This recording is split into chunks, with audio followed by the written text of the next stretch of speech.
Welcome to today's big news.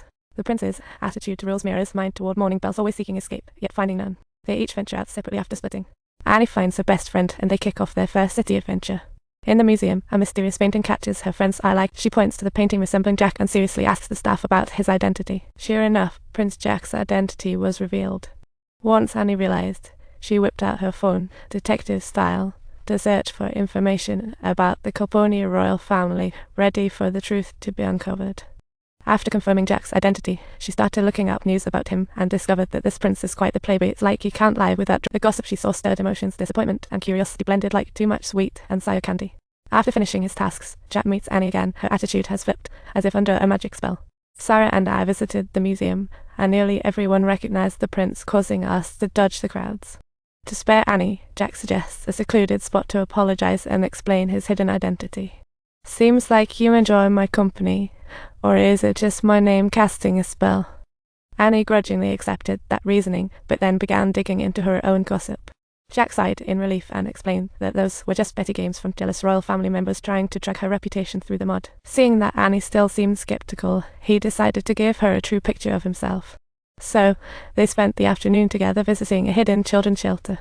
The staff revealed that the prince had been secretly helping these homeless kids like a superhero, so they could live like normal kids without worrying about food and have a chance to go to school. Could this really be his true identity? This is my favorite part, and I think you love it too. Annie thought, then began to ponder her inner conflict. Why would Jack keep such a secret? Wouldn't revealing it improve her reputation? She worried that journalists might spin this into a headline, impacting the kids' lives. At that moment, she began to ease her doubts. Jack's image in Anna's heart seemed to shine brighter. They played games with the kids and visited the ancient temple of Caponia, laughter filling them. Afterward, Jack extended an invitation to Annie for the royal dinner tomorrow, acting like a true gentleman. After hesitation, Anne agreed, but problems quickly arose despite her ready yes.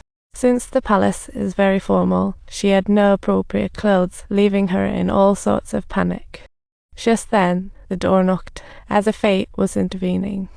Beautiful and pricey dresses were pushed into the room, feeling like a fashion extravaganza.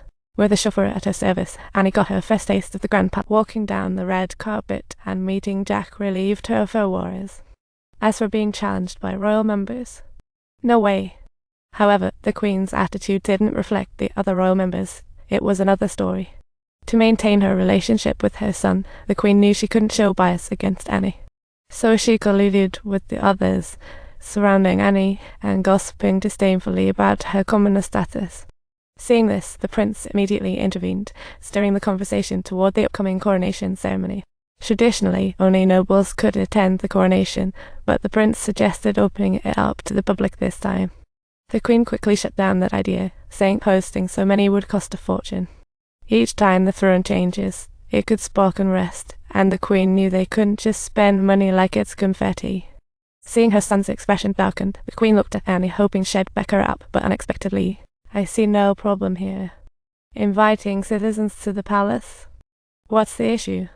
The two found common ground, believing the coronation should be open, finding risks but knowing the payoff would be evident if media reported it. Nevertheless, the nobles didn't buy it, and sensing the shift in atmosphere, Annie decided to hold her tongue. After the dinner, as Annie and Jack reached the door, the Queen came running, signaling for a private chat. Jack probably guessed what his mother wanted to discuss and politely declined. Late at night, concerned about Annie, the prince sneaks out of the palace again on his motorcycle. In the dim alley, Anna's complicated feelings began to melt away, replaced by sweetness. Eventually, they couldn't resist their attraction, sharing a princess kiss. Jack thought to himself, never given a kiss to a princess before. However, in their blissful moment, they remained unaware of the lurking journalist capturing it all on camera. Upon hearing the news, the nobleman, Henry, was rushed to the newsroom. Oblivious to this, Annie was blocked by a group of reporters when she was ready to head out, creating chaotic scenes. The staff intervened to maintain order, suggesting Annie hide in her room for a while. After a day of brewing, Jack saw the newspaper. He originally intended to check on Annie, but was stopped by his mother. A heated argument ensued between mother and son, but they ultimately took a step back. Jack promised this would be the last time he sees Annie before the coronation ceremony, and they arranged to meet at the hotel. Feeling guilty, he handed her his business card and said she could call the number on it if she ever needed help.